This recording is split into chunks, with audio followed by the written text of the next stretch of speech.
Baik, kita akan lanjutkan ya, kita punya pembahasan Sekolah Sabat dari buku Kerinduan Segala Zaman, chapter 15. Kita tahu ini Saudara Ebing ya yang bawakan, tapi dia ada halangan, tadi malam dia telepon. Jadi pada saat ini saya akan menggantikan untuk sementara ya, dia punya untuk memimpin ini pelajaran pada Sabat ini. Baik, kita di chapter 15 yang berjudul pada pesta pernikahan, dan kita tahu ini adalah peristiwa pertama atau hal atau mujizat pertama yang dilakukan Tuhan Yesus ketika dia punya public ministry kan. Dan kita tahu ini sesudah dia sesudah dia dicobai di padang gurun oleh iblis dan sesudah dia dibaptiskan kan. Ini jadi peristiwa dia punya public ministry yang pertama. Dan ini makanya dia punya public ministry yang pertama. Di sini dibilang dia punya pekerjaan bukan langsung ke Yerusalem ya, langsung yang suatu yang besar-besar. Nah, ini menjadi pelajaran untuk kita juga nanti ketika akan public ministry, atau kita tahu setelah pembaptisan ya, baptisan atau sesudah kecurahan Roh Kudus. Kalau kita hubungkan dengan peristiwa kita, ini terjadi ketika pencurahan Roh Kudus ya. Jadi ketika kecurahan Roh Kudus mungkin kita sudah berpikir kita akan ada suatu yang wow yang kita akan kerjakan. Memang betul ada, tetapi di awalnya bukan sesuatu yang tapi kelihatan dimulai dari sesuatu yang kecil dulu ya, saudara-saudara.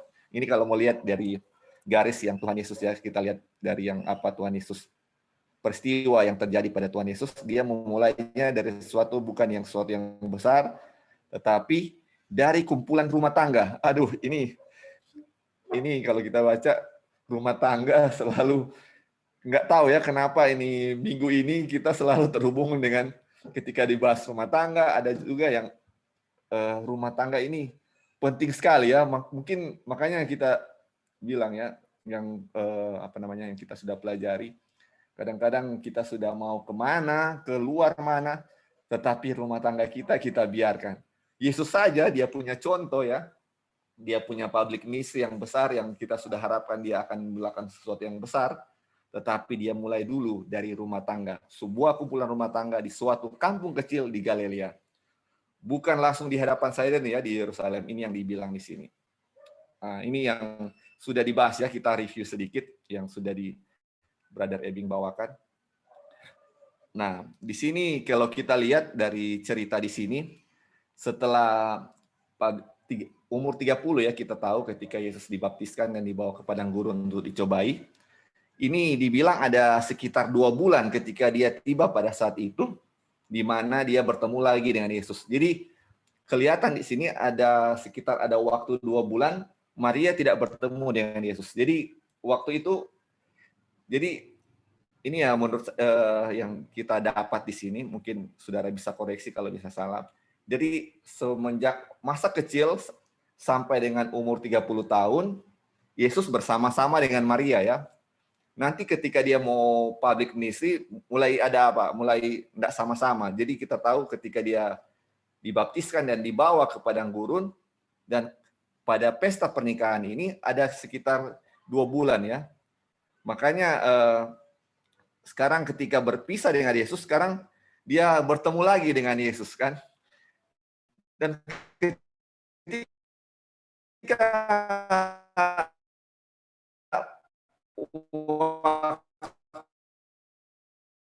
berpikir, masih ada sisa-sisa dia punya ketika dia dari padang gurun masih ada dia punya wajah yang masih lemah, kurus ya, masih kelihatan di wajah Tuhan Yesus itu. Tapi bukan cuma dari fisik aja, tetapi ketika Yesus kembali sudah ada orang-orang muda yang ikut dengan dia, atau bilang murid-murid Tuhan Yesus. Sudah ada murid-murid yang pertama yang ikut Tuhan Yesus ya waktu itu.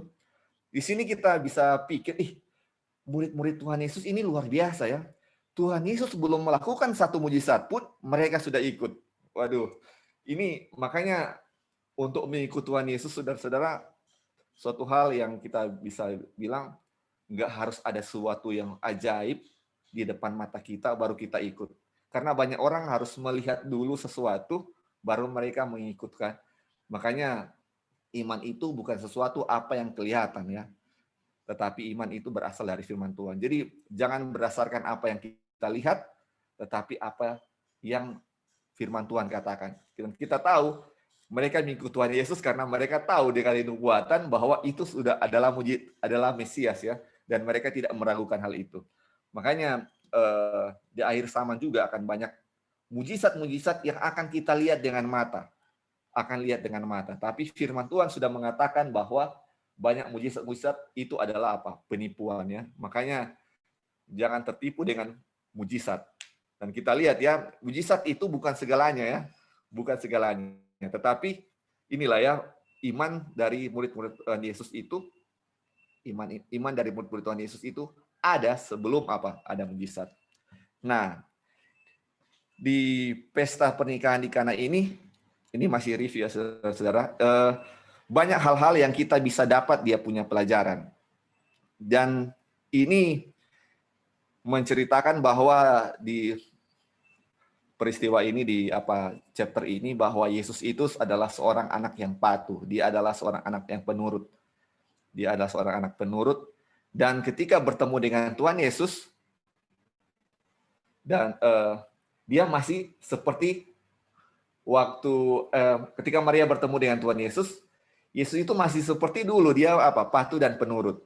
Dan kita tahu ya, sebelum Yesus lahir, malaikat sudah datang kepada Maria yang menyatakan bahwa anak yang dia akan lahirkan adalah dia akan menyelamatkan Tuhan. Dan ini rahasia sudah tersimpan ya pada Yusuf dan Maria. Tetapi karena Yesus sudah meninggal, ini tinggal Maria yang menyimpan hal ini ya. Dan dia tahu bahwa ini Mesias ini anaknya akan menyelamatkan, anaknya ini akan menjadi raja bangsa Yahudi. Nah, dan ini makanya setiap orang tua kalau anaknya ada suatu kelebihan atau apalagi mau menjadi seorang raja atau presiden, dibilang ada natural pride. Kalau dia punya bahasa sini, kebanggaan yang sewajarnya. Pride itu bisa diartikan bangga, bisa juga diartikan sombong. Jadi ini ada kebanggaan yang alami atau kesombongan alami yang muncul dari seorang ibu. Dan ini menandakan bahwa Maria ini memang sebagai manusia biasa. Jadi kalau dia bilang seandainya dia ini lebih dari sekedar manusia, dia tidak akan merasakan ini. Tetapi karena Maria itu manusia, dia merasakan ini. Ini menyatakan bahwa kita semua manusia ini ada unsur-unsur kesombongan. Bisa dibilang enggak ya. Jadi walaupun seberapa kita dekatnya dengan Tuhan, mau dibilang kita juga, tapi memang ada itu kesombongan. Kalau kita dipuji, ini kita punya pengalaman pribadi ya saudara-saudara, bukan. Jadi walaupun kita sudah menegaskan kita akan mau sombong dengan ini, tapi kalau ada pujian, tetap akan ada sedikit kembangan di hati. Karena itu dosa alamiah kita kan masih ada, dan begitu juga terjadi pada Maria, dia merasa masih ada rasa natural pride di dirinya. Makanya ketika melihat Yesus itu dan ada pengikutnya dan merasa Yesus itu akan menjadi seorang raja di Israel atau ini yang diutus Tuhan, dia mengharapkan supaya kiranya ada kesempatan bagi Tuhan Yesus untuk mengadakan mujizat. Kalau boleh Tuhan Yesus bukan mujizat, tapi sampai di waktu itu belum terpikirkan kira-kira mau mujizat apa yang mau kasih Tuhan Yesus, atau mujizat Yesus mau buat mujizat apa ya. Nah, sampai di suatu waktu ketika pesta sedang berlangsung dan kita tahu dibilang di adat istiadat di daerah timur sana bahwa pesta diadakan beberapa hari. Nah, di waktu beberapa hari itu ketika pesta sedang diadakan, anggur habis. Kayaknya ini kalau mau lihat juga ini kayaknya waktu yang ditunggu-tunggu Maria. Aduh, apa yang kita mau minta dari Tuhan Yesus? Nah, pas anggur habis kayaknya ini suatu kesempatan bagi Maria untuk meminta sesuatu bagi Tuhan Yesus. Nah, ini yang sempat Brother Ebing bahas kemarin waktu lalu. Dia bilang, kenapa Maria ini nggak langsung to the point ya, bilang aja, Tuhan Yesus habis anggur, boleh nggak kasih bikin anggur? Tetapi dia nggak langsung bilang katanya, nggak langsung to the point. Dia langsung bilang, apa namanya,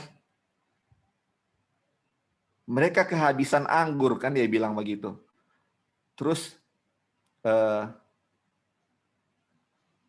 apa namanya ini yang kemarin dia bilang, tidakkah biasa untuk menghidangkan. Jadi Maria kayak apa namanya, menyinggung ya supaya Tuhan Yesus, ini sudah kehabisan air, anggur.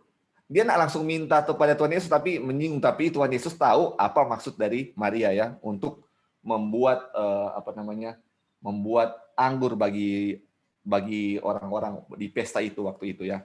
Itu yang maksud dari tujuan Maria ya. Dan Tuhan Yesus sudah tahu.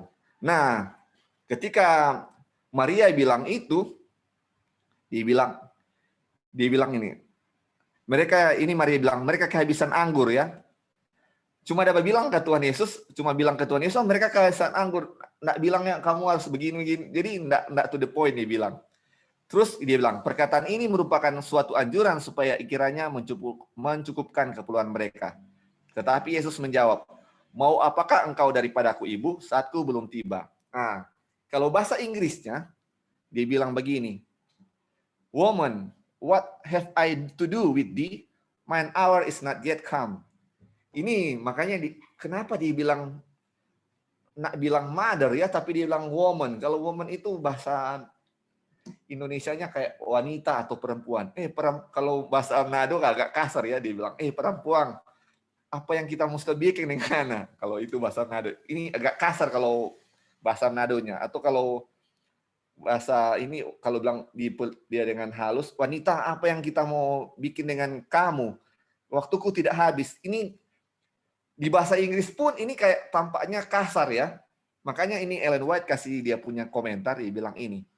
Jawaban ini yang tampaknya kasar bagi kita, tidaklah menyatakan sikap dingin atau tidak adanya kesopanan. Nah, makanya waktu lalu kita sempat singgung ya, ini kayaknya kasar ini Tuhan Yesus punya jawaban kepada ibunya.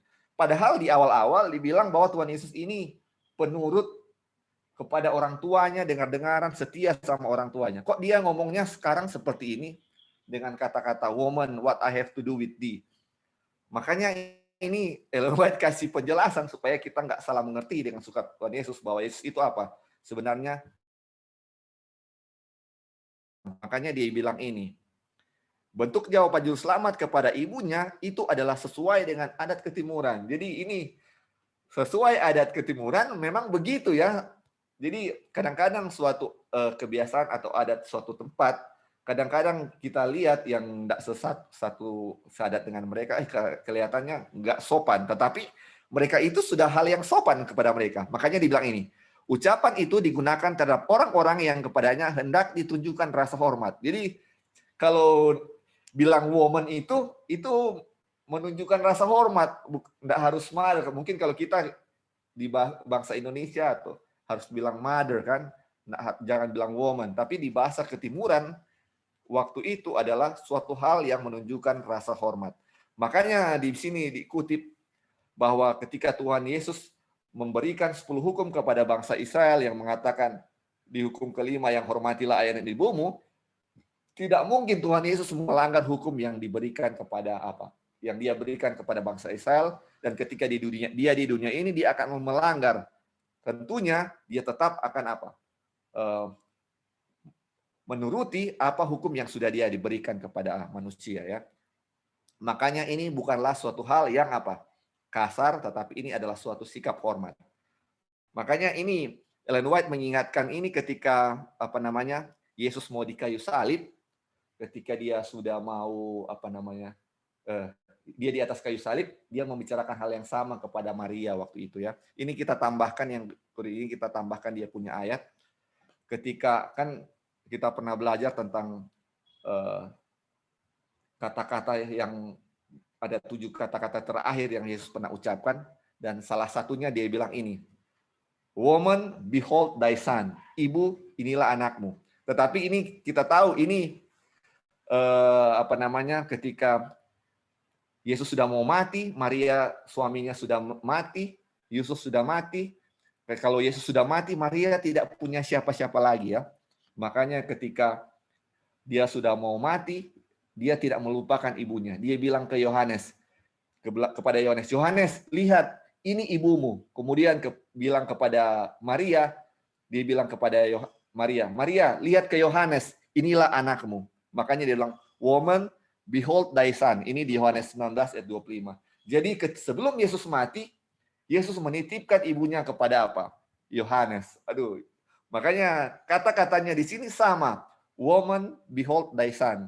Ini suatu kata hormat ya saudara-saudara. Dia nak bilang mother, behold thy son. Tetapi woman, behold thy son. Ini adalah suatu kata hormat di adat ketimuran waktu itu.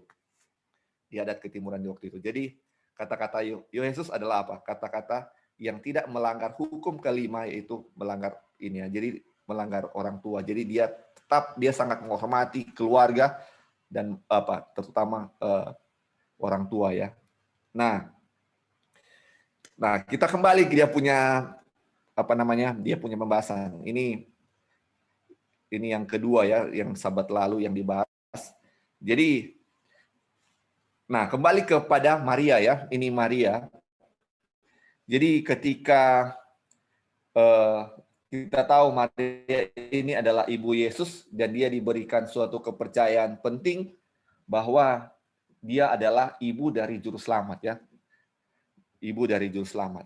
Nah, makanya bayangkan saudara-saudara kalau kita tahu bahwa anak kita, ini misalnya anak kita adalah seorang juru selamat, tentunya kalau kita akan merasa bahwa kita ada sesuatu yang spesial ya dari diri kita. Tetapi ini ada kutipan yang kita sudah baca ya, ini tinggal review. Dia bilang, ada bahaya bahwa Maria menganggap hubungannya dengan Yesus memberi kepadanya hak istimewa atas Yesus ya, atas dia. Dan hak dalam suatu tingkat untuk memimpin dia di dalam tugasnya. Jadi walaupun dia yang melahirkan Tuhan Yesus ya, yang secara manusia, tetapi tidak ada hak istimewa di mana dia bisa suruh Yesus mau bikin ini, tidak ada. Karena Yesus hanya melakukan apa yang dikehendaki Bapa kepadanya. Jadi ini makanya dibilang pelajaran ini adalah juga untuk kita. Jadi bilang hak-hak Allah adalah lebih utama daripada segala ikatan hubungan manusia. Makanya ini juga pelajaran ini kita tahu ya, ada agama tertentu yang meninggi-ninggikan Maria karena apa? Karena dia telah melahirkan Tuhan Yesus. Jadi ada yang bilang kalau Yesus ini dia akan menghukum manusia, tetapi karena Maria yang bujuk Tuhan Yesus, makanya Tuhan Yesus kayak tergerak hatinya tidak mau hukum manusia. Aduh, ini suatu hal yang salah ya. Makanya dengan firman Tuhan ini kembali menegaskan Maria itu bukanlah Tuhan ya, dia tetap manusia, tapi dia dipercayakan oleh Tuhan ketika membesarkan Yesus di dunia ini. Dan pilihan Tuhan tidak salah ya, Maria adalah seorang ibu yang baik dan dia mengajarkan Yesus sesuai dengan apa yang Tuhan firmankan kepada dia. Nah, makanya ini kembali lagi ya dia punya dia punya kutipan tentang itu. Dia bilang hubungan Maria dengan Yesus tidak menempatkan dia di dalam sesuatu hubungan rohani dengan dia yang berbeda dengan yang dimiliki oleh siapapun juga. Jadi sama ya, hubungan Maria dengan Yesus walaupun sebagai ibu dan anak adalah sama seperti hubungan saya juga dengan Yesus. Tidak ada sesuatu yang lebih ya kalau misalnya karena Maria ada yang berbeda atau sesuatu yang berbeda karena Maria adalah ibu Yesus, terus kita tetap sama ya.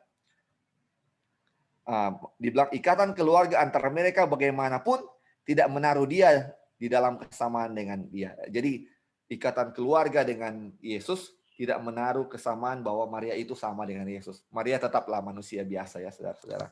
Ini yang coba diberikan di sini. Nah, ini dibilang juga ya yang waktu lalu kita apa namanya, bahas mana ya, sampai di ayat ini. Oh ya, kemarin sampai sini ya, terakhir sampai di sini yang Ebing bawakan, brother Ebing bawakan. Jadi ini kalau kita lihat di kutipan terakhir yang minggu lalu kita bahas, jadi Maria itu masih menganggap bahwa Tuhan Yesus adalah dia. Jadi Maria ini dia punya pikiran sama dengan murid-muridnya bahwa Tuhan Yesus yang akan menjadi raja bangsa Israel dan apa namanya, dialah yang akan mengambil tahta ya. Jadi setelah ini Tuhan Yesus akan menjadi raja. Tetapi makanya perkataan Tuhan Yesus yang dibilang saatku belum tiba itu adalah menyatakan bahwa jadi selalu ya perkataan Tuhan Yesus itu memiliki arti rangkap, bukan cuma satu. Selain dia bilang waktuku belum tiba, yaitu waktuku belum tiba untuk membuat mujizat. Kedua adalah waktuku belum tiba untuk menjadi apa? Raja atas bangsa Israel. Jadi sebagaimana kehendak Maria sekarang ini harus membuat mujizat, sebagaimana kehendak Maria untuk mengharapkan Tuhan Yesus menjadi raja bangsa Israel, Tuhan Yesus menjawab dengan satu jawaban, waktuku belum tiba. Belum tiba saatnya ya. Jadi untuk menjadi raja belum waktu itu. Nanti dia akan datang berikut. Waktu kali kedua itulah akan menjadi sebagai raja. Itulah yang sudah kita pelajari ya, saudara-saudara, poin-poinnya yang sangat penting dari pelajaran kunjungan Tuhan Yesus ke pesta pernikahan di Kana. Dan kita akan lanjutkan, kita punya pelajaran tentang pelajaran itu pada saat ini ya. Mungkin sebelum kita lanjut, ada yang mau kasih komentar sebelum kita akan mulai dengan pelajaran hari ini, sesuai dengan apa yang sudah kita pelajari waktu lalu. Pertanyaan. Ya, silakan. Oh ya, silakan Aunty Erli. Tadi kan Maria, ibunya Yesus, mau seperti menganjurkan untuk berbuat air jadi anggur misalnya gitu kan kepada Yesus. Berarti apakah Maria itu tahu bahwa bahwa Yesus itu sudah pernah mengadakan mujizat di rumah gitu. Makanya dia tahu, dia mengharapkan Yesus dapat mengadakan mujizat di situ. Apakah Maria tahu bahwa Yesus akan bisa bikin seperti itu gitu? Berarti kalau dia tahu, berarti dia udah biasa begitu bikin mujizat di rumah kali gitu. Itu pertanyaan. Thank you. Pertanyaannya. Ini dibilang ini ketika Tuhan Yesus membuat air menjadi anggur di Kana, itu di pesta pernikahan di Kana, itu adalah mujizat pertamanya. Kalau pertama berarti apakah sebelumnya sudah pernah mengadakan mujizat atau tidak, Anterli? Belum pernah. Jadi makanya itulah kenapa hiding itu yang membedakan juga dengan public ministry. Di mana kalau public ministry itu Tuhan Yesus itu sudah mengadakan mujizat. Ketika dia hiding, dia tidak pernah mengadakan satu tanda mujizat. Tetapi kebaikan Tuhan Yesus sudah ada sejak dia masih hiding itu sampai ketika dia public ministry, kebaikan, tetapi sudah ditambahkan dengan apa? Mujizat. Itulah public ministry ya. Jadi waktu di rumah, Tuhan Yesus seperti manusia biasa, Anterli. Tapi dia anak yang rajin, membantu.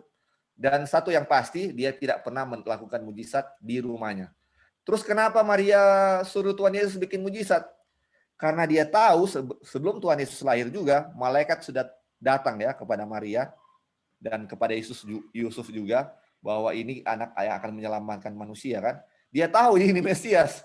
Dia tahu. Tetapi waktu masa kecil belum terlihat.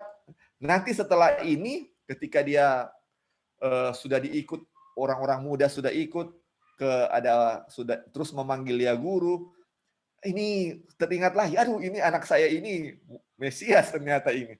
Dan dia mengharap, dan ini kan Yesus itu ketika dia baptiskan juga sudah mulai jadi buah bibir kan. Jadi sudah mulai terdengar kemana-mana, orang-orang mulai membicarakan. Dan sebagai seorang ibu, dia tahu kan ini Tuhan Yesus, karena dia yang lahirkan, malaikat juga datang kepadanya, dia tahu dia Mesias, makanya aduh, Seandainya Tuhan Yesus bisa bikin mujizat, tentu akan lebih hebat lagi kan. Makanya itu dia mengharapkan mujizat. Dan ini mujizat pertama. Jadi ingat ya, ini mujizat pertama Tuhan Yesus kasih di waktu itu bukan untuk memuaskan permintaan Maria ya saudara-saudara, tapi ada sesuatu tujuan yang nanti kita akan lihat apa sebenarnya tujuan Tuhan Yesus buat mujizat di Kana itu ya. Kira-kira sampai di sini bisa bisa menjawab. Ya, thank you. Ya, thank you Arterli. Oke, mungkin ada yang lain mau tambahkan atau mau komentar sebelum kita akan mulai.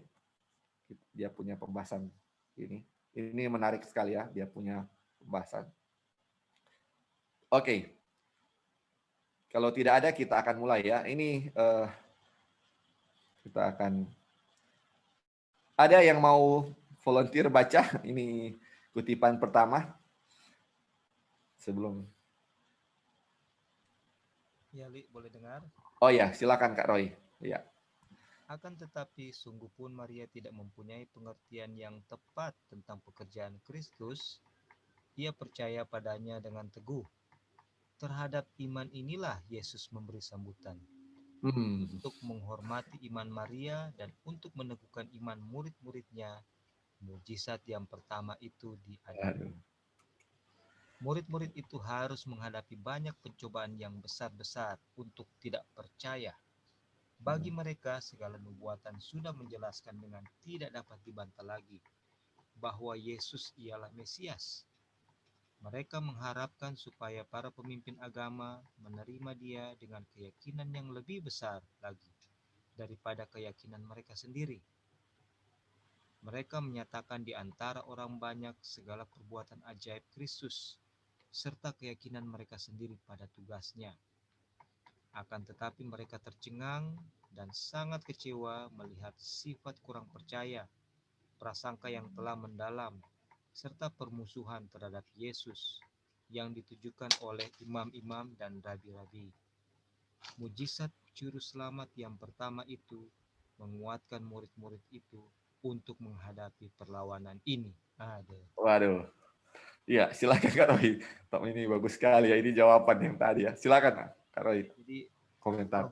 Miracle yang pertama ini dia perform sebenarnya untuk kebutuhan internal ya, dia punya pelayanan untuk internal dalam arti untuk menguatkan murid-murid karena akan menghadapi tantangan yang besar. Jadi dari sini fondasi awal sudah mulai dinyatakan oleh Tuhan Yesus, walaupun saat itu murid-murid sebagaimana dengan Maria masih memiliki PCI terhadap kerja atau tugas Mesias, yaitu tugas Yesus. Tapi yang pertama yang Yesus hargai dari mereka adalah dia menghargai iman mereka bahwa mereka percaya bahwa Yesus adalah Mesias. Walaupun masih ada kekeliruan di dalam pekerjaan yang akan Yesus lakukan, tapi iman mereka ini Yesus hargai, teristimewa juga ibu Yesus, dan supaya memberi kekuatan bagi murid-murid dalam tantangan yang akan mereka hadapi nanti, dan juga untuk menghargai iman daripada Maria, maka Yesus menyambut permintaan daripada atau skenario yang dilakukan oleh ibunya, yaitu Maria ya, Maria. Dan inilah kita lihat bagaimana Tuhan Yesus punya kebijaksanaan di dalam dia menuntun murid-muridnya yang masih sangat bayi saat itu, baru mereka masih mulai learning, masih mulai belajar dari menilai ya akan Yesus. Mereka sudah masing-masing sudah punya personal experience bahwa Yesus ini adalah Mesias ya, tapi prosesnya belum berhenti sampai situ. Mereka masih harus terus lebih diperkuat lagi iman mereka bahwa Yesus adalah Mesias yang mereka nantikan itu. Ya, itu dulu ya.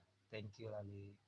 Iya, thank you Kak Roy untuk tambahan komentarnya juga sudah membacakan. Jadi ini jawaban ya. Jadi Tuhan Yesus ketika memberikan mujizat ini bukan untuk memuaskan keinginan atau kesombongan dari Maria ketika dia ingin supaya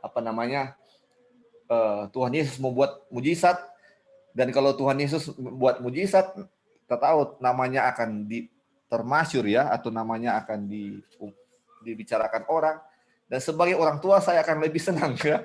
Itu mungkin yang ada pada Maria. Tetapi tujuan Tuhan Yesus ini memberikan suatu mujizat, tujuannya, ini ketika Tuhan Yesus melakukan sesuatu ya saudara-saudara, banyak sekali pelajaran atau arti yang bisa didapatkan, atau keuntungannya bukan cuma satu ya, berlipat-lipat dia kasih. Ini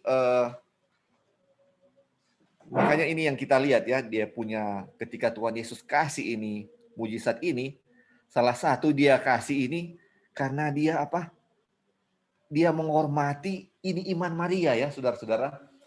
Maria ini di rumahnya dia belum pernah lihat Yesus bikin mujizat apapun. Tetapi dia percaya Tuhan Yesus mampu melakukannya. Makanya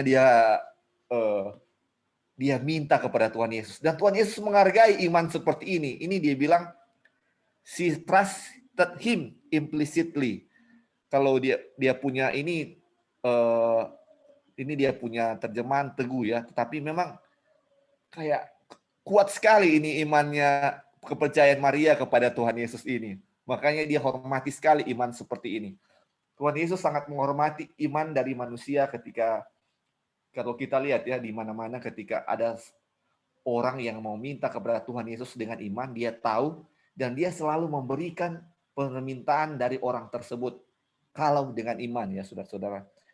Nggak pernah ya kita lihat, mungkin ada yang masih contoh juga, tapi nggak pernah kita, yang saya tahu ya, nggak pernah yang saya tahu itu bahwa ketika orang meminta dengan iman terus Tuhan Yesus tidak jawab. Semua ada dikasih jawaban. Dan yang pertama ini adalah Maria ya. Makanya dibilang terhadap iman inilah Yesus memberi sambutan. Untuk menghormati iman Maria, nah ini dia punya mujizat itu, dia punya benefit pertama menghormati iman Maria, kedua menunggukan iman dari murid-murid Tuhan Yesus. Makanya ini mujizat pertama diadakan ya. Kenapa ya? Untuk menunjukkan murid-murid Tuhan Yesus. Dan kita tahu ya, murid-murid Tuhan Yesus ini baru mulai mengikuti Tuhan Yesus. Akan banyak sekali pencobaan yang besar yang akan membuat murid-murid Tuhan Yesus itu tidak percaya. Makanya dengan mujizat ini semakin menguatkan kepercayaan mereka kepada Tuhan Yesus. Sebenarnya murid-murid Tuhan Yesus ini sudah tahu bahwa dengan nubuatan ya saudara-saudara. Makanya ini nubuatan sudah dengan jelas bahwa Tuhan Yesus ini adalah Mesias. Tetapi saudara-saudara ini kembali menegaskan bahwa nubuatan tidak cukup untuk membuat orang menjadi teguh ketika menghadapi masalah-masalah atau pencobaan-pencobaan besar di depan. Nubuatan tidak cukup. Harus ada peneguhan iman. Makanya kenapa kita tidak hanya belajar nubuatan saja, karena nubuatan tidak akan pernah cukup untuk menguatkan iman daripada murid-murid Tuhan Yesus. Mereka sudah tidak bisa dibantah lagi ini nubuatan ini. Sudah yakin ini Tuhan Yesus. Tetapi kalau tidak ada hal-hal ini, mereka akan jatuh ya saudara-saudara, karena akan ada cobaan besar. Harus ada sesuatu untuk menguatkan iman mereka. Nah, inilah makanya mujizat juru selamat yang pertama itu untuk menguatkan murid-murid Tuhan Yesus untuk menghadapi perlawanan ini. Ini banyak kekecewaan yang akan dihadapi oleh murid-murid Tuhan Yesus ya. Karena di awal mereka ingin sekali ya, salah satu keinginan mereka supaya pemimpin-pemimpin agama, imam-imam atau rabi-rabi mau percaya kepada Tuhan Yesus, yakin kepada Tuhan Yesus. Tetapi apa yang mereka harapkan berlawanan daripada hal itu ya. Justru ada prejudis, ada prasangka, bahkan permusuhan yang diadakan oleh imam-imam, pemimpin-pemimpin agama kepada Tuhan Yesus. Dan itu harus dihadapi mereka. Kalau mereka tidak kuat, mereka akan jatuh ya. Itu yang coba dibilang sini. Ini bagus sekali ya. Oke, mungkin ada yang tambahan saudara-saudara Ya, sebelum kita lewat. silakan anti dulu ya. Ya, silakan Nanti Arli dulu baru. Enggak, saya bukan mau tambahan, saya cuma mau meyakinkan diri Ya, saya. Terima kasih kepada Tuhan ini, to this faith Jesus responded. Tadi kamu udah menerangkan bagaimana terhadap iman inilah Yesus memberi sambutan. Jadi saya suka apa sesuatu yang saya dapat kita hidupkan di dalam kehidupan kita. Jadi lebih tambah yakin gitu ya ke sayanya sendiri bagaimana inilah pertumbuhan iman. Jadi ditambahkan satu lagi untuk kepada saya. Ya saya bikin kepada saya, pada kita. Karena di sini udah dikasih tahu, Yesus memberikan selalu sambutan. Jadi kalau kita mempunyai iman seperti ini, Tuhan akan memberikan, menjawab gitu ya. Jadi dengan doa kita akan terjawab selalu di sini. Karena ini kalimat inilah yang menambahkan satu lagi bendahara untuk saya. Thank you. ya, terima kasih Nanti Arli. Iya, betul sekali ya. Iman ini makanya minta apa saja ya, ada Tuhan Yesus punya apa saja dalam iman, maka niscaya akan diberikan kepadamu. Makanya pertanyaannya, kenapa kok permintaan saya kayak nggak dikasih-kasih? Mungkin saya kekurangan iman ya saudara-saudara, atau mungkin ada jawaban lain. Tetapi iman ini yang paling penting. Makanya ini ketika kita belajar pembenaran oleh iman, kita mulai belajar apa itu iman kan. Mungkin sejauh ini kita hanya percaya iman itu percaya atau apa. Dia punya feel kita belum dapat. Makanya penting sekali ya untuk mempelajari pembenaran oleh iman, selain mempelajari apa itu pembenaran atau righteousness, kita mempelajari itu apa itu juga iman ya. Karena ini sangat penting iman ini ya. Terima kasih Anterli. Ya, silakan Kak Roy tadi mau tambahkan. Iya. Jadi pertama yang kita ingatkan bahwa Yesus mengatakan bahwa ada juga banyak hal yang lain yang belum yang masih tertutup, belum dibukakan kepada kamu, yang akan aku beritahukan, tapi kamu belum sanggup untuk menanggungnya. Nah, itu. Jadi harus ada fondasi-fondasi dulu yang Tuhan kasih, supaya waktu itu diungkapkan kepada mereka, mereka akan alami itu, mereka sanggup untuk menanggungnya. Jadi misalnya pada saat mereka akan menerima permusuhan, menghadapi permusuhan, ya, yang akan diberikan oleh terhadap pekerjaan mereka bersama-sama dengan guru, itu kalau Tuhan langsung saat itu nyatakan, saat itu yang sekarang ini, itu mereka belum sanggup untuk menanggungnya. Jadi mereka harus dikasih dulu kekuatan demi kekuatan, pengenalan akan maksud dan tujuan pekerjaannya, sehingga ada saat-saat, oh ini sudah cukup, sudah boleh dibukakan, ini sudah cukup, sudah boleh diungkapkan. Kayak contoh begini, pada saat Yesus mau menyatakan bahwa pekerjaannya itu sebagai Mesias itu adalah membangun kerajaan di dalam hati, kerajaan kasih karunia Bapa di dalam hati yang akan menyelamatkan orang-orang, bukan kerajaan duniawi, yaitu akan menduduki singgasana Israel, memerintah sebagai raja yang akan membebaskan mereka daripada perhambaan Romawi. Itu mereka murid-murid harus dikasih kekuatan dulu, yaitu apa, beberapa eh, hari sebelumnya beberapa murid diajak untuk melihat kemuliaan daripada gurunya waktu Yesus berbincang-bincang dengan Musa dan dengan Elia. Nah, di situ Yesus tahu bahwa mereka akan mengalami suatu kekecewaan yang teramat sangat besar, sehingga dia berdoa kepada Bapa, tolong tunjukkan kemuliaanku kepada mereka. Dan Bapa mengizinkan Yesus untuk berbincang-bincang dengan Musa dan Elia, dan diizinkan murid-murid tertentu untuk apa? Untuk melihatnya. Dan ini jadi bekal mereka pada saat dia mengungkapkan secara tegas dan lugas bahwa pekerjaannya tidak seperti yang mereka rindukan. Di situ mereka sudah mendapatkan kekuatan. Dan inilah yang kita percaya menjadi iman buat kita juga. Ada hal-hal yang berat, yang sangat berat, yang harus kita hadapi, yang firman Tuhan katakan tidak dapat diungkapkan dengan kata-kata dan belum pernah terjadi sejak dunia diciptakan akan kita alami. Tapi Tuhan belum ungkapkan itu sekarang karena banyak hal itu kita belum siap, dan pertumbuhan demi pertumbuhan perjalanan kerohanian ini Tuhan izinkan terjadi supaya kita siap. Contohnya salah satu yang berat juga yang dialami murid-murid adalah ketika mereka melihat Yohanes Pembaptis itu merana di dalam penjara, tidak ditolong dengan mujizat, dan dia bahkan harus mengalami kematian yang tragis. Itu menjadi tuduhan dari para Farisi, pemimpin Yahudi, imam-imam, bahwa itu lihat, kalau dia Mesias dan Yohanes Pembaptis adalah salah satu muridnya atau pengikutnya, kenapa dia izinkan dan dia tidak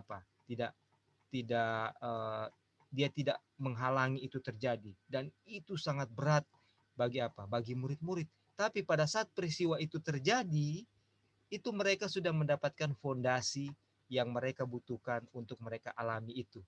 Dan aplikasinya juga dengan kita demikian. Jadi banyak hal yang kita akan alami di dalam perjalanan kerohanian kita, banyak suka dan duka yang Tuhan izinkan, peristiwa demi peristiwa semua Tuhan izinkan, supaya karena apa yang murid-murid alami itulah sama persis yang akan kita alami, kan?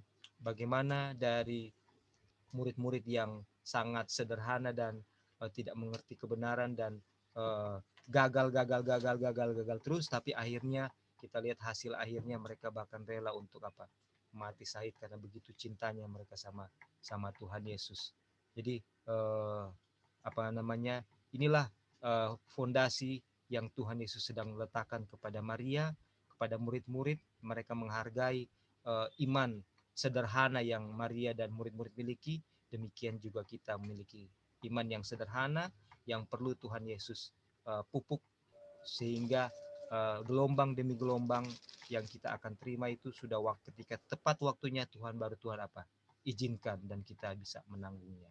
Oke, terima kasih. Iya, thank you Kak Roy. Jadi kalau di sini juga ya kita bisa lihat, dan dari Kak Roy tambahkan juga, di mana kalau misalnya kita diberikan kesempatan ya untuk melihat suatu dalam kata kutip ya mujizat atau suatu tanda-tanda yang besar, berarti maksudnya ketika kita melihat itu dan iman kita dikuatkan, berarti siap-siap aja ya ada sesuatu percobaan besar ada di hadapan kita. Karena kesempatan yang Tuhan kasih untuk melihat mujizat atau melihat sesuatu yang besar, kayak diizinkan untuk melihat Musa dan Elia itu yang tadi Kak Roy bilang. Karena apa?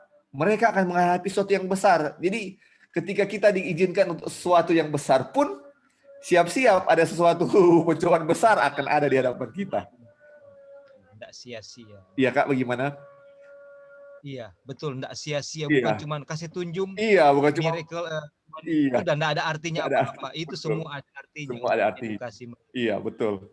Jadi bukan cuma kasih terus ini terus kita enggak ya, sesuai, semua ada tujuannya, dan itu tujuannya mulia ya saudara-saudara, bukan menjadi kesombongan. Aduh, saya sudah melihat ini, itu tidak menjadi kesombongan ya, tetapi menjadi bagaimana iman lebih dikuatkan karena akan menghadapi pencobaan yang lebih besar.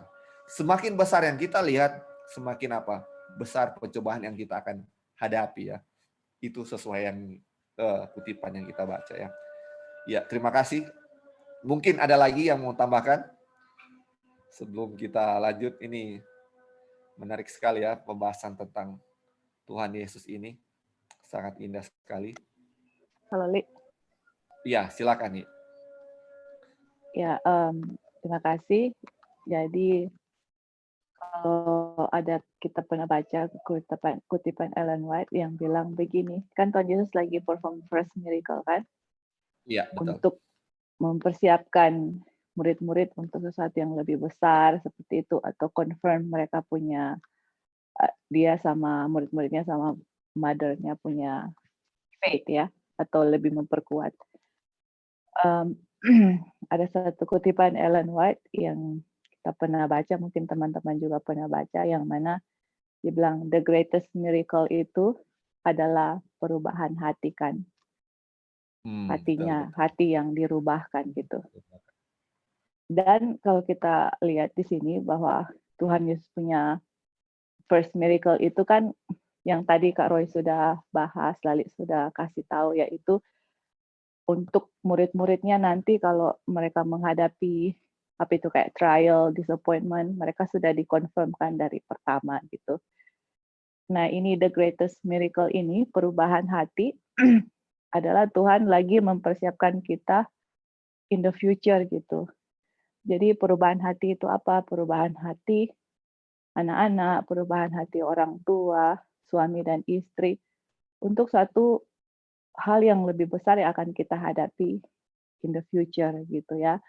Yang mana kalau udah greatest miracle sudah terjadi dalam kehidupan kita masing-masing, itu kan yang akan menjadi living testimony kan kepada dunia, orang tua kepada anak, anak kepada orang tua, suami istri, yang mana dengan the greatest miracle yang terjadi dalam hidup kita, kita menjadi suatu saksi yang hidup kepada orang lain, dan kita bisa nanti dengan pertolongan Tuhan itu bisa mendapatkan kecurahan Roh Kudus tanpa batas. Nah, untuk melaksanakan pekerjaan Tuhan yang besar nanti itu kan tidak segampang yang kita pikirkan ya. Satu pekerjaan yang sangat besar di hadapan kita. Mungkin ada yang akan dipenjara, ada yang akan nggak makan, nggak minum, trialnya sangat besar. Itu Tuhan lagi mempersiapkan kita untuk hal-hal seperti itu. Tapi harus ada miracle dulu di dalam hati kita yang Tuhan mau perform, sedikit demi sedikit, dikikis, trial datang, menang, trial datang, menang, sampai suatu yang sangat besar yang akan terjadi itu kita udah biasa gitu. Ya itu yang apa kita bisa coba pikirkan, dia punya aplikasi di dalam orang punya kehidupan itu apa. Sebenarnya mujizat, kalau kita mau lihat mujizat yang paling besar perubahan hati. Kenapa? Karena hati manusia itu dari semua yang Tuhan ciptakan, apa yang dia bilang jadi gitu. Hati manusia mau dibilang nggak jadi, karena manusianya yang nggak submit. Makanya kalau hati manusia yang jahat jadi baik, oh itu the greatest miracle, itu luar biasa sekali gitu. Karena firman Tuhan ke semua itu, whatever he said, it's done. Manusia created in me a clean heart, kok hatinya nggak clean gitu, jahat terus. Jadi karena nggak ada submission itu datang, hati manusia jadi baru. Wah, that's the greatest miracle. Udah hubungan suami istri baik, anak-anak semua itu, dan living testimony-nya itu bisa diberikan kepada orang lain. Oke, thank you, Li. Ya, thank you. Mungkin kita akan lihat ya contohnya juga ya, karena dan ini mujizat ini bisa di-perform juga, bisa dibuat, karena yang nanti kita akan baca ya, ini ada yang kita bisa, kayaknya ini berhubungan sekali dengan apa namanya, dengan righteous by faith, dengan kata submit dan yielding. Walaupun tidak ada kata-kata itu di sini, tetapi itu menggambarkan ini ya, sehingga mujizat ini bisa terjadi. Nanti kita akan baca ya. Oke, terima kasih. Mungkin ada lagi selain sebelum kita lanjut? Oke, kita mulai ya. Kita lanjut ya. Kak Dolphin bisa baca? Available kira-kira? Ya, Bro. Kita akan, ya, boleh baca, Bro. Ya.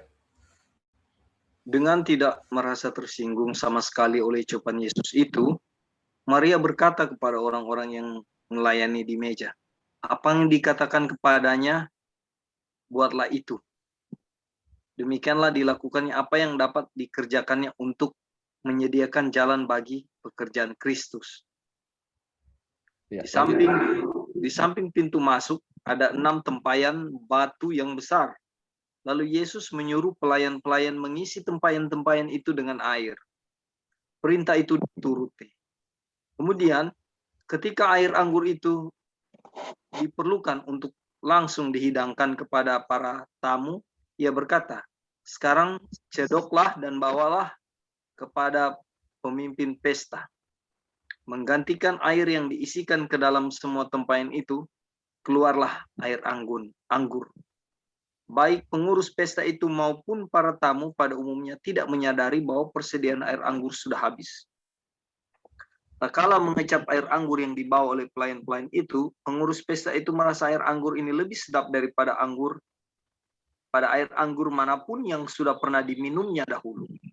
Dan lain sekali daripada yang dihidangkan pada permulaan pesta itu.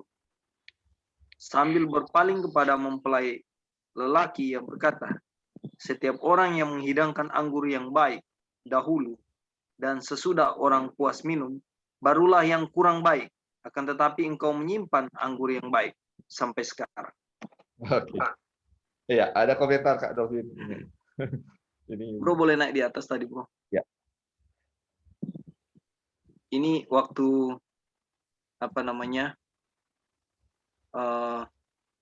Maria bilang kepada para pelayan ya, bahwa apa yang diperintahkan buatlah itu.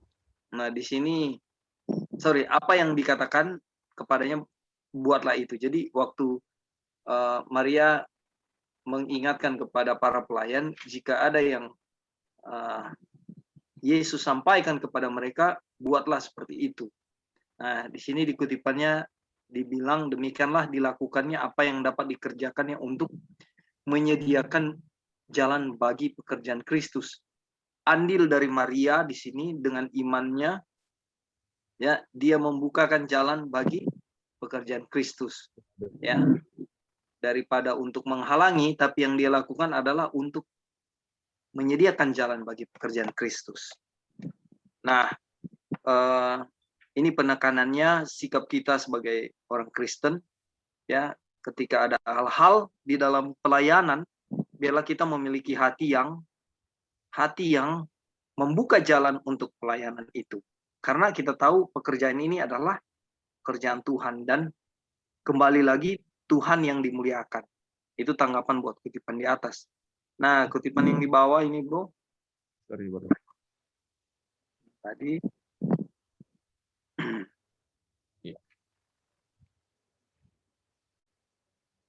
Nah, ini.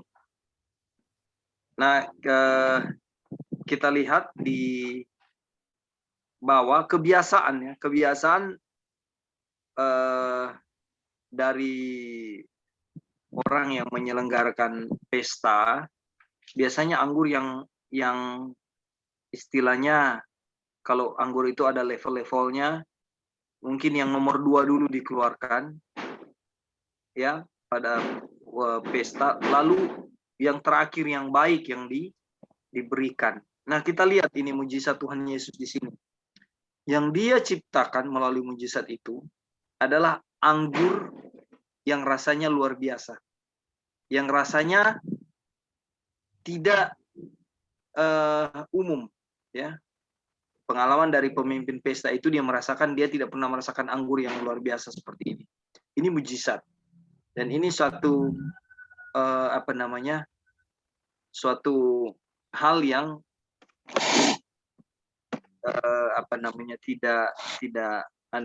tidak biasa. Dan lalu anggur yang tersedia waktu itu tidak diketahui bahwa sebenarnya sudah habis. Nah, ini kan biasanya bahasa kita di belakang layar, ya. Di belakang layar kita tidak perlu, ketika kita merayakan pesta ada hal-hal kekurangan, kita tidak perlu orang lain tamu. Begitu juga ini pengalaman sedikit saya waktu saya jadi cruise director di kapal pesiar. Ketika ada trouble dengan mesin kapal atau dengan apa saja yang terjadi di kapal itu, saya tidak memberitahu kepada penumpang kecuali itu sudah istilahnya sangat parah sekali, ya. Tetapi kalau itu masih bisa diatasi, kami tidak memberitahu dan tidak memberi kesan bahwa ada masalah. Dan saya biasanya mengalihkan perhatian dari para tamu-tamu penumpang kapal untuk melakukan kegiatan sampai hal yang rusak itu diperbaiki dan keadaan normal lagi. Itu hal yang istilahnya kita bilang di belakang layar ya. Dan sehingga para tamu-tamu tidak perlu resah, tamu-tamu tidak perlu berpikir bahwa wah kita kehabisan anggur, wah kita belum puas menikmati pesta, seperti itu ya. Nah, inilah cara Tuhan. Pertama, hasil yang dia ciptakan di dia punya apa namanya ini? Dia punya mujizat yang pertama ini, hasilnya adalah baik ya dan murni. Lalu berkelimpahan. Nah, lalu yang ketiga, orang merasa heran dengan mujizat ini. Jadi ada 2 poin itu yang kita utamakan. Pertama, membantu jalan, membuka jalan untuk pekerjaan Tuhan. Yang kedua, hasil dari apa namanya secara literal hasil dari mujizat Tuhan Yesus ini adalah luar biasa. Itu dulu, bro. Thank you. Thank you, bro. Terima kasih ya untuk poin-poin yang sudah diangkat di sini. Kita mau ini lagi ya. Bagus sekali dia punya poin tadi diangkat. Ini diawali kalimat ini dengan dia tidak merasa tersinggung sama sekali dengan ucapan Yesus. Ucapan yang mana ya? Yang tadi ya, yang bilang woman, waktuku belum tiba kan? Apa yang harus aku lakukan denganmu? Waktuku belum tiba. Dan Maria tidak tersinggung sama sekali. Kenapa dia tidak tersinggung? Sudah ada jawabannya tadi ya, bahwa memang di adat ketimuran itu adalah suatu yang lumrah untuk menghormati ya orang yang lebih tua, atau ketika dibilang woman kepada ibunya itu tidak menjadi masalah karena memang seperti itulah adat mereka. Walaupun di adat kita atau adat yang lain kelihatan tidak sopan ya, tetapi itu suatu hal yang sopan di adat mereka. Nah, dan Maria tidak tersinggung di ucapan Tuhan Yesus. Nah, ini ada sesuatu yang kita bisa lihat ya dari Maria ini, dan mengingatkan kita juga akan cerita yang lain. Ketika Maria bilang kepada pelayan-pelayan itu, apa yang dikatakan kepadanya, buatlah itu. Apa yang dia bilang, bikin itu. Kita langsung teringat kepada pemimpin dari Romawi, Centurion ya, ketika dia punya hamba sakit, terus dia mau minta Tuhan Yesus supaya sembuhkan, dan Yesus mau pergi ke rumahnya, terus pemimpin pasukan itu bilang apa? Tuhan Yesus, enggak perlu datang ke rumah, kita punya rumah. Bilang jo satu kata, dan hamba saya akan sembuh. Bilang saja dan sembuh. Kemudian Tuhan Yesus bilang apa? Tidak ada satu orang pun bahkan di Israel yang imannya apa? Lebih besar dari centurion atau kepala pemimpin pasukan itu. Tidak ada. Jadi ini kata-kata iman. Sama seperti kata-kata ini adalah kata-kata iman. Apa yang dia bilang, bikin itu. Karena apa yang Tuhan bilang itu, ada kuasa di situ. Itu word, ini iman. Sama seperti penciptaan. Ketika dia bilang terang, langsung jadi terang. Ketika jadi dibilang tumbuh-tumbuhan, jadi tumbuh-tumbuhan. Nah, ini ada suatu poin yang menarik di sini yang kita coba bisa lihat di sini. Nah, terus dibilang apa? Demikianlah dilakukannya apa yang dapat dikerjakan untuk menyediakan jalan bagi pekerjaan Kristus. Terus ya, ini kita lihat di sini. Ini penting sekali ya. Ini ada 6 tempayang batu yang besar. Terus Yesus suruh kan ini pelayan-pelayan ini yang telah di Maria katakan kepada mereka ini. Mereka ini adalah pelayan-pelayan yang Maria bilang tadi, apa yang Tuhan Yesus bilang, bikin kan. Dan pelayan-pelayan ini, Yesus bilang kepada mereka, isi apa? Tempayang-tempayang ini dengan air, dan perintah itu diturut. Kemudian ketika Tuhan Yesus bilang, ambil air itu, ketika ini, seperlu anggur ini, seperlu anggur, dan pelayan-pelayan yang sama ini yang disuruh Tuhan Yesus lagi. Ambil air itu, kasih kepada apa? Pemimpin pesta untuk dia mau rasa. Kita tanya Kak Dolphin ya. Kak Dolphin, kira-kira kalau Kak Dolphin jadi hamba-hamba ini, bagaimana perasaan Kak Dolphin ketika air yang diisi di tempayang, terus sekarang semua perlu anggur, kita yang isi ini air, kalau kita mau yakin ini jadi anggur, mau kasih ke pemimpin pesta. Kalau air ini yang dia rasa itu air putih, apa dia nak mau marah akan ke saya ya pribadi kalau itu pikiran kita. Kira-kira gimana Kak Dolphin? Bro, Ini di sini ada hal kunci, hal inti yang sudah terjadi, iman dari Maria. Jadi waktu pekerjaan Kristus itu, waktu dia menyediakan atau membantu ya kayak menyediakan jalan bagi pekerjaan Kristus, disinilah awalnya para pelayan ini, mereka kan dia sudah bilang, apa yang dia bilang lakukan. Di sini iman itu berantai dan mereka tidak ada bantahan. Waktu peristiwa itu mereka hanya bilang apa yang dilakukan. Ibu Maria bilang bahwa apa yang dilakukan bikin, ya. Jadi waktu semua yang Yesus bilang kepada pelayan ini diikuti dan hasilnya seperti itu. Iman inilah dari seorang ibu itu dan pelayan-pelayan itu mendengarkan dan apa yang Yesus perintahkan itu yang diikuti sehingga waktu dibawa kepada pemimpin pesta dia merasakan hal yang luar biasa. Mungkin ada pemikiran lain. Thank you. Bro, kita mau tanya. Kalau Kak Dolphin ini yang menjadi dia punya hamba waktu itu ya, yang disuruh Tuhan Yesus, Ibu Yesus dan Tuhan Yesus, kira-kira ada pemikiran ya ini cuma ini ya, kira-kira apa yang mau dipikirkan waktu itu? Secara ya. Ya. Kalau kita yang jadi pelayan waktu itu ya, pertama, dia sudah bilang apa yang dilakukan bikin aja. Tapi walaupun kita nggak tahu hasilnya apa ya, meraba-raba mereka. Seperti itu yang akan terjadi. Terus ini secara natural. Ini Kak Dolphin ya posisinya sebagai pelayan. Kenapa Kak Dolphin mau bikin itu? Karena disuruh tadi. Betul, itu makanya. Karena Kak Dolphin adalah apa? Pelayan. Kalau pelayan itu mau disuruh apa aja, mau enggak mau harus bikin enggak Kak? Oh iya, betul. Jadi ini konteksnya bisa saja konteksnya bahwa mau punya iman atau tidak punya iman, pekerjaan saya adalah seorang pelayan. Jadi ketika diperintahkan saya lakukan. Dan makanya, Kak, bisa saja saya nanti ngeh waktu kejadiannya luar biasa gitu mungkin. Wah, kok air bisa jadi tadi saya enggak ngeh. Bisa saja begitu ya. Iya, ini kita ada poin ya Kak yang kita mau ambil dari kata pelayan ini. Jadi pelayan ini menurut apa yang word katakan, firman apa yang dikatakan kan. Jadi kalau firman Tuhan Yesus bilang, ini kita bilang pertekan Tuhan Yesus dengan firman ya, karena apa yang keluar dari mulut Tuhan Yesus adalah firman kan.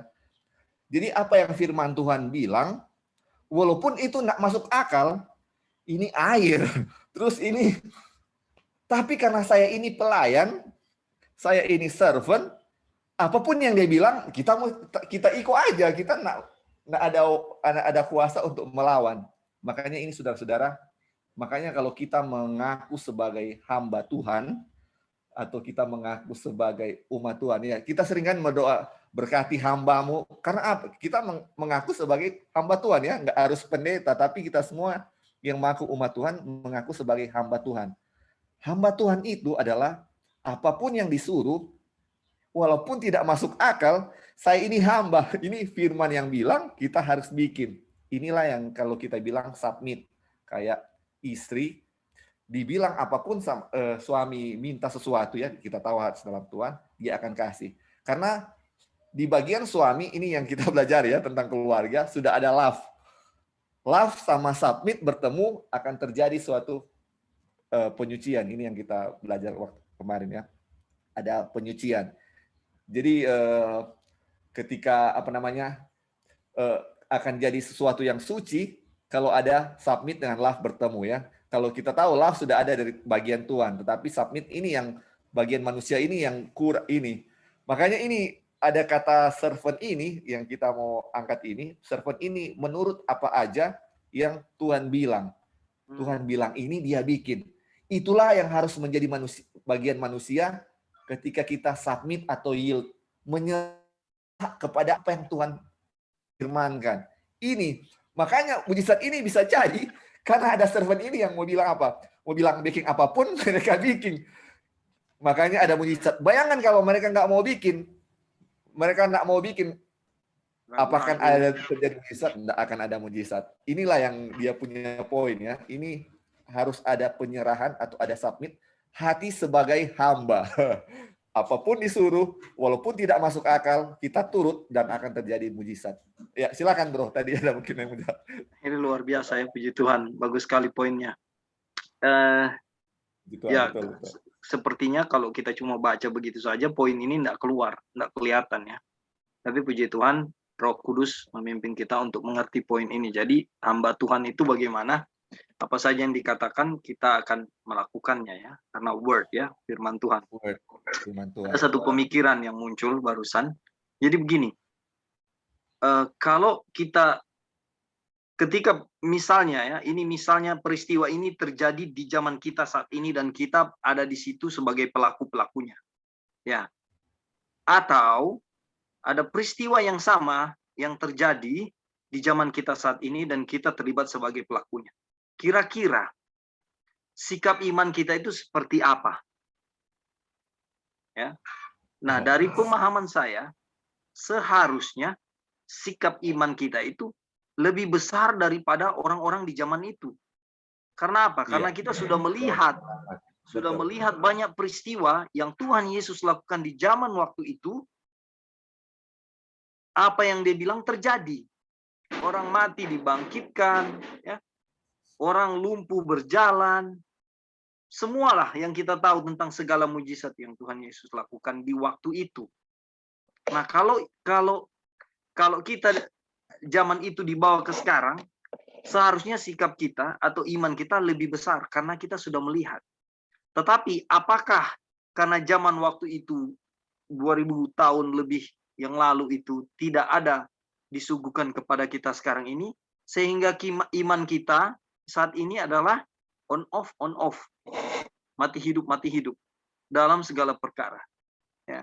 Jadi yang saya tangkap adalah bahwa harusnya iman kita lebih besar daripada orang-orang di zaman waktu itu. Karena kalau bilang intensitas dosa sama aja dulu dengan sekarang. Ya, walaupun Alkitab bilang sekarang ini lebih menuju kepada kedatangan Tuhan, itu setan bekerja lebih keras. Sehingga dalam konteks ini kita paham bahwa tentunya kalau mungkin dulu ujiannya 5, kita mungkin ujiannya 10, misalnya.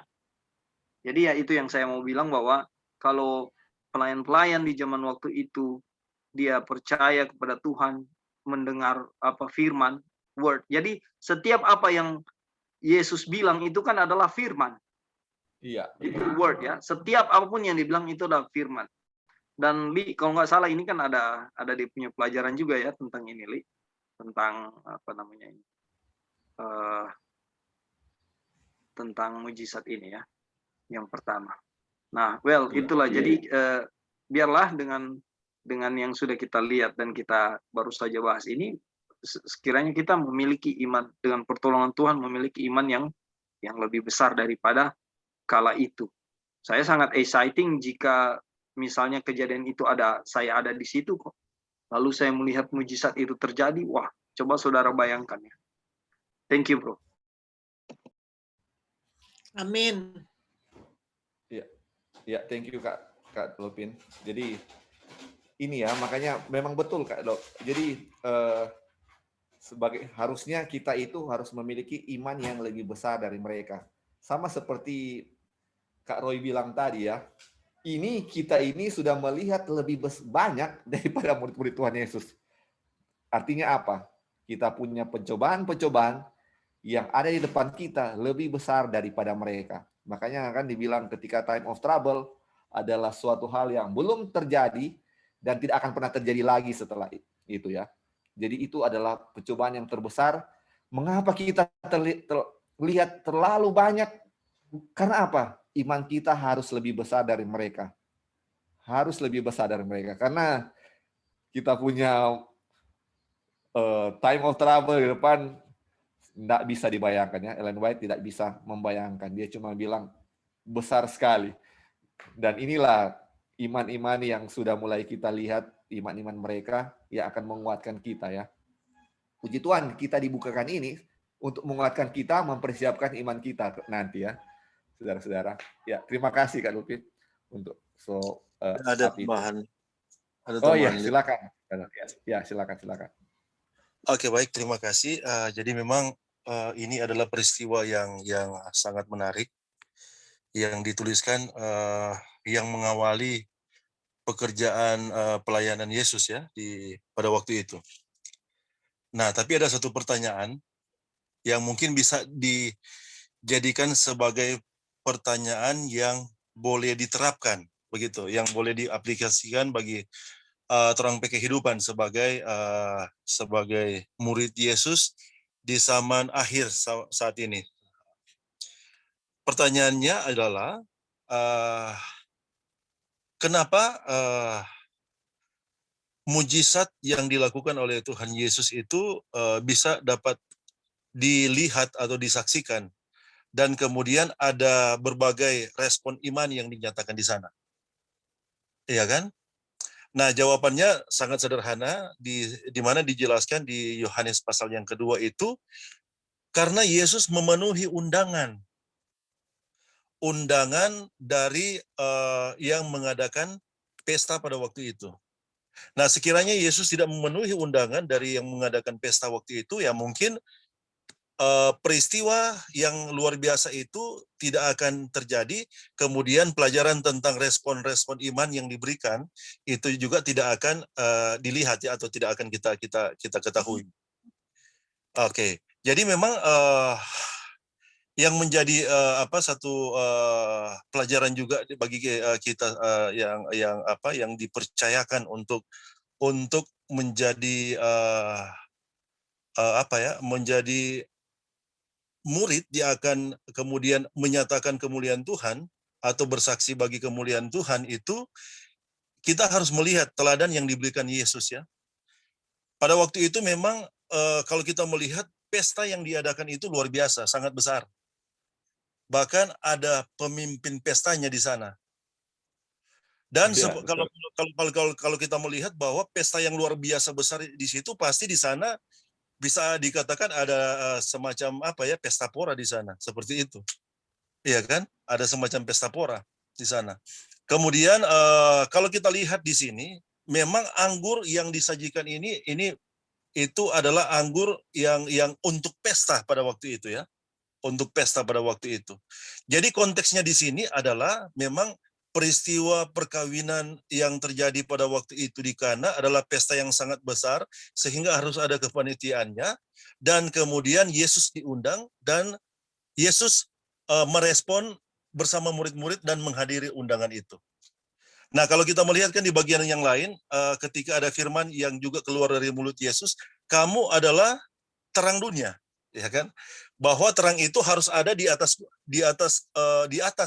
pun atau bisa dilihat oleh semua orang. Kamu adalah garam dunia yang harus mengkamiri atau menggerami orang-orang yang ada di sekitar. Jadi memang pelajaran bagi kita adalah kita juga harus melakukan hal yang sama. Mungkin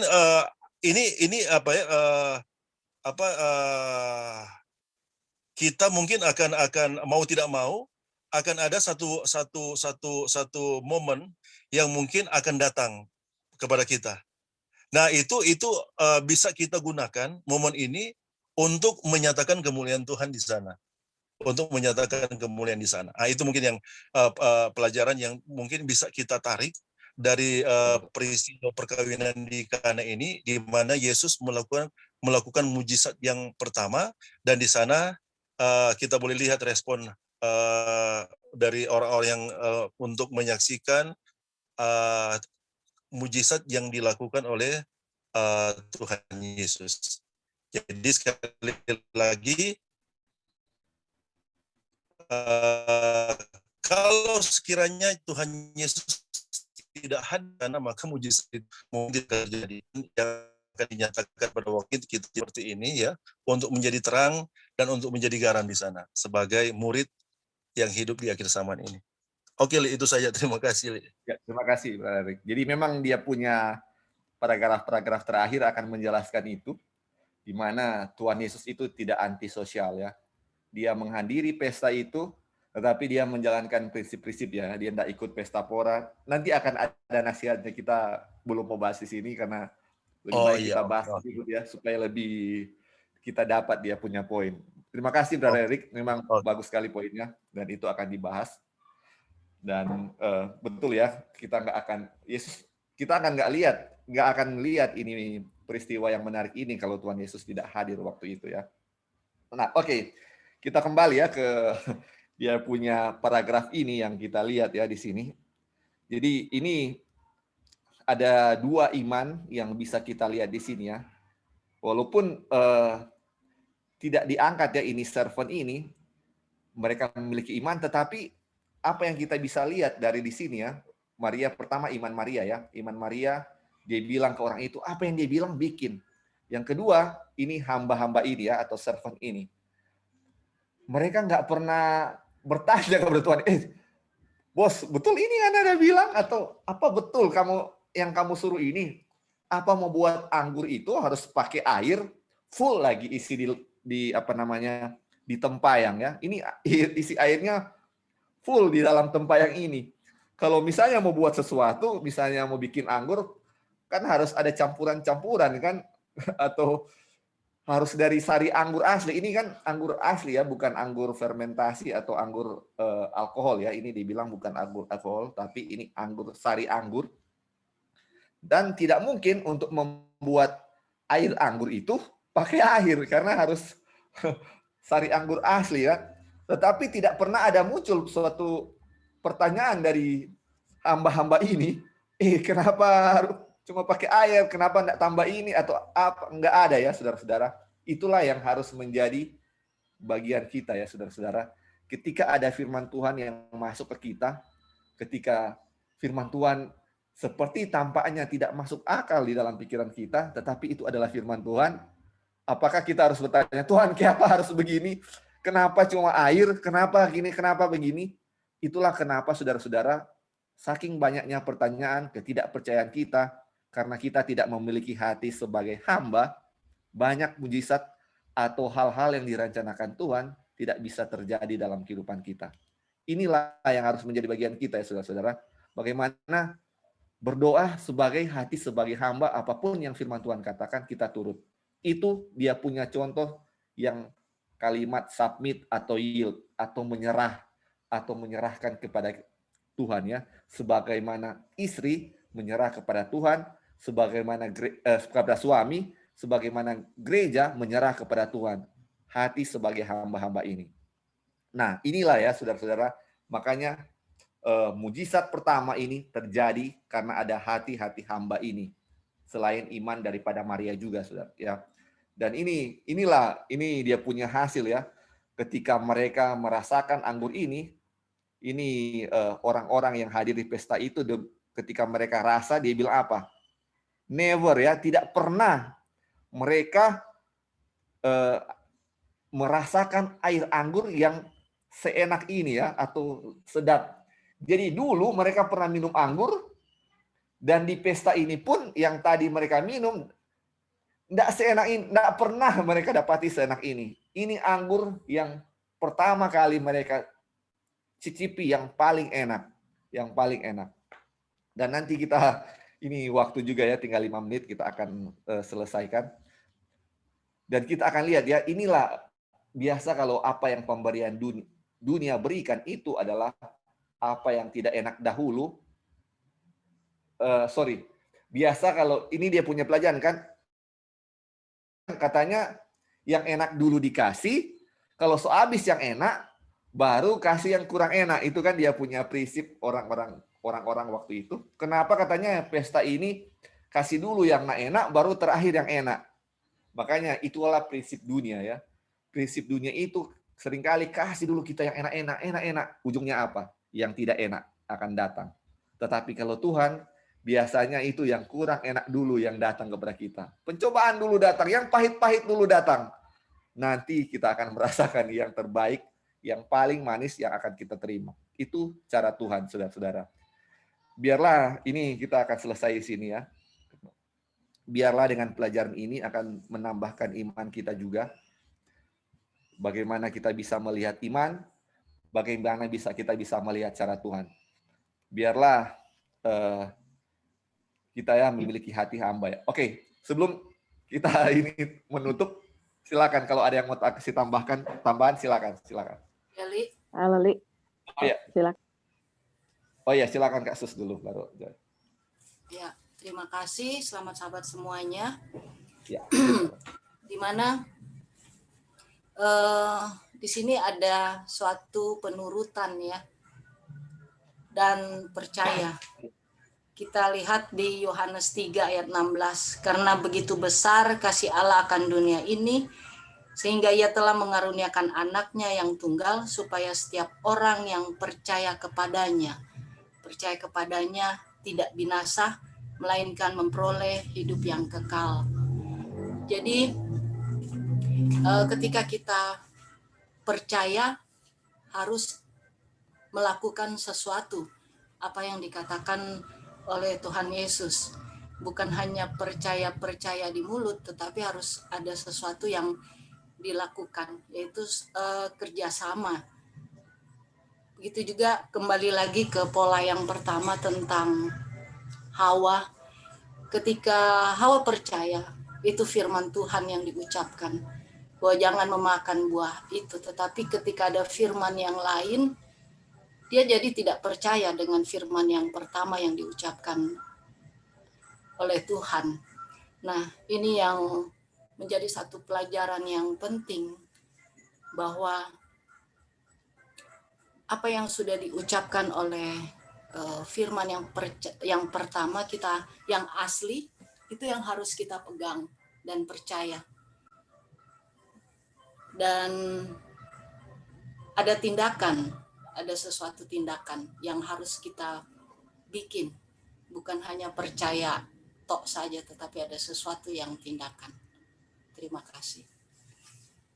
Ya, terima kasih Kak Sus. Jadi bukan cuma percaya ya mereka waktu itu, tetapi apa yang dibilang mereka turuti ya. Jadi ada kerjasama. Jadi percaya dan penurutan ada.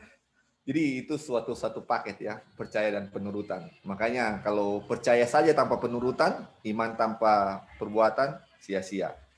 Perbuatan tanpa iman sia-sia. Itu makanya iman dan perbuatan itu bukan suatu hal yang terpisah, itu suatu kesatuan. Nggak bisa dipisahkan. Itu kayak suami dan istri. Oke. Silakan Joy tadi mau tambahkan. Oh ya. Oh, oke, silakan. Silakan Brother Erick. Oke, jadi menarik tadi tanggapan dari Sister Sus. Oke, jadi memang mengenai penurutan ini adalah bagian yang tidak terpisahkan sebagaimana yang dikatakan oleh Lali tadi dengan iman. Penurutan itu adalah sesuatu kesatuan. Dan bahasa yang lain dari penurutan itu Paulus memberikan pendefinisian di dalam Galatia pasalnya yang kelima ayat ke-6 kalau tidak salah, bahwa penurutan itu iman yang bekerja oleh kasih. Iman yang bekerja oleh kasih. Jadi memang itu dua hal yang tidak terpisahkan. Berbicara iman, itu juga berbicara penurutan. Tapi dalam konteks pengertian bahwa penurutan itu adalah selalu hasil dari iman yang menyelamatkan, begitu. Penurutan itu adalah hasil iman yang menyelamatkan. Tidak pernah diawali dengan penurutan lebih dahulu, kemudian baru itu iman itu terjadi. Jadi penurutan itu hasil iman yang menyelamatkan. bahwa kita setelah kita memiliki iman yang menyelamatkan di dalam Tuhan Yesus, maka hasil alaminya adalah penurutan seperti itu. Oke, itu yang pertama. Yang kedua adalah memang ini menarik ya, menarik. Kalau kita lihat dari konteks kata yang digunakan di Yohanes pasalnya yang kedua ini mengenai anggur. Jadi memang kata yang digunakan di sana adalah oinos ya, oinos, kemudian yang diterjemahkan dalam bahasa Inggris wine. Nah, ini memang ada polemik ya di sana secara teologian juga, para ahli teolog juga masih belum memastikan, belum menentukan dengan pasti apakah itu anggur beralkohol atau itu sifatnya adalah jus ya, yang tidak beralkohol. Jadi itu masih ada dua. Tapi orang bisa mengambil sikap sebagaimana yang disampaikan oleh Lali tadi, bahwa itu adalah anggur yang tidak beralkohol atau masih dalam tahap yang pertama dari proses anggur sendiri itu ketika dijadikan sebagai minuman, yaitu itu adalah sifat jus ya, yang tidak beralkohol.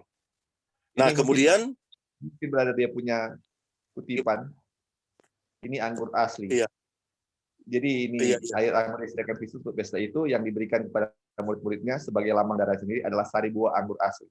Jadi memang asli ya. Oke, berarti sudah. Berarti ini memang ini kalau dari sikap orang adalah orang berpihak kepada teologian yang menyatakan bahwa itu adalah anggur yang asli. Oke, kita terima seperti itu. Berarti sudah soalnya ada lagi soalnya ada lagi perbantahan di sini. Karena memang itu yang digunakan untuk penerjemahan itu, kita harus mengambil sikap, dan sikapnya di sini adalah sebagaimana yang dinyatakan oleh Roh Nubuat. Oke, seperti itu. Baik, terima kasih Lali. Kemudian sekali lagi ya, yang kedua adalah memang sepertinya kenapa bagi Yesus ini adalah sesuatu yang kalau dari kita itu adalah bagian di mana Yesus memberikan penghargaan kepada kemanusiaan. Salah satunya itu kan bagian dari peristiwa yang terjadi di tengah-tengah umat manusia itu adalah perkawinan. Dan memang kalau kita juga pernah baca di bagian yang lain ya, di bagian yang lain dari tulisan Roh Nubuat, bahwa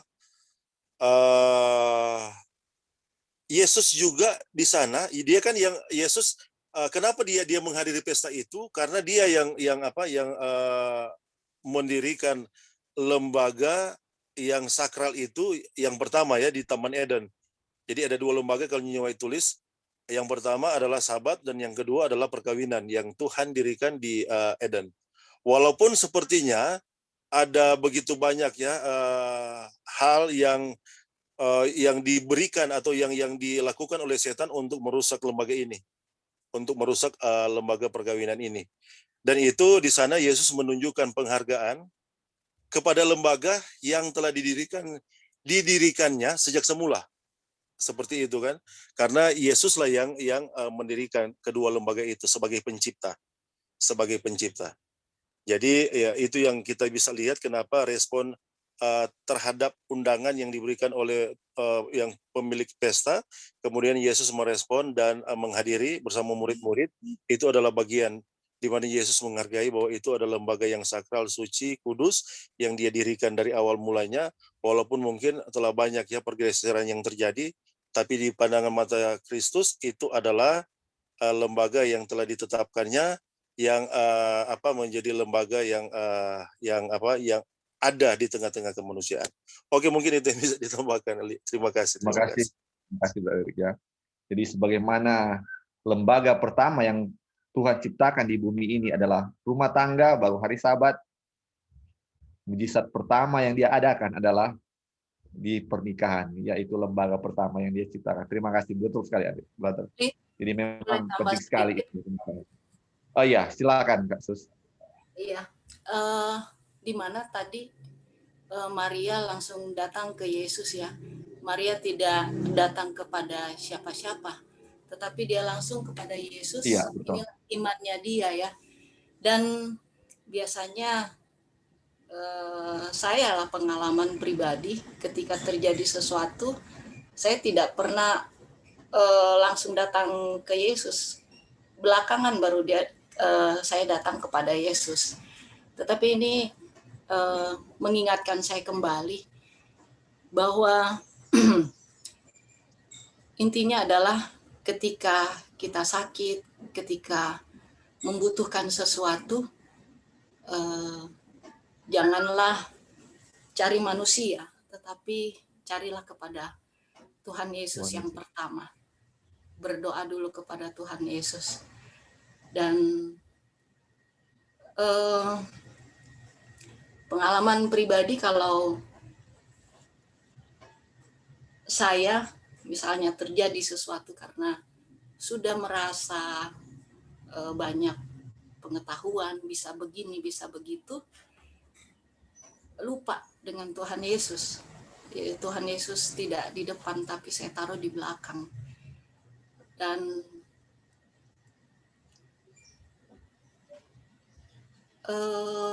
ini sangat penting gitu untuk melatih lagi untuk saya gitu secara pribadi, mengingatkan bahwa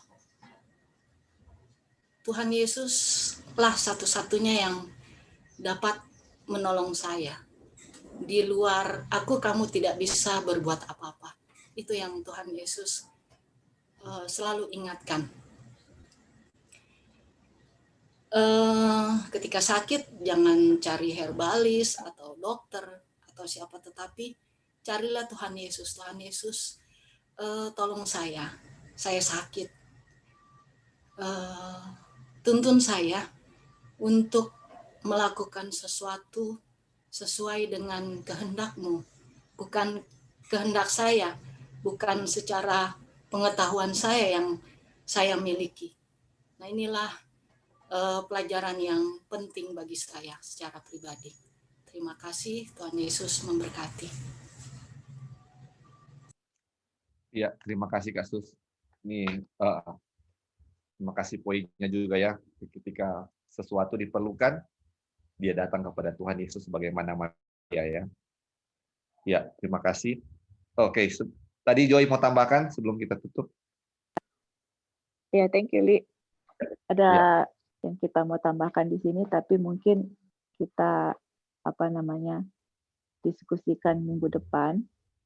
Nah, ini saya punya pertanyaan dan dari dulu saya tanya-tanya, tapi kayaknya ya dengan pertolongan Tuhan kita udah bisa lihat jawabannya, tapi mungkin nanti minggu depan kita diskusikan dan mungkin teman-teman juga bisa cari dan kita diskusikan minggu depan.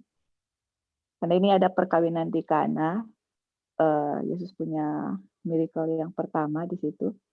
Dan kalau ini kan terdapat di Yohanes 2 toh, di Yohanes 2 kalau kita baca. Ya.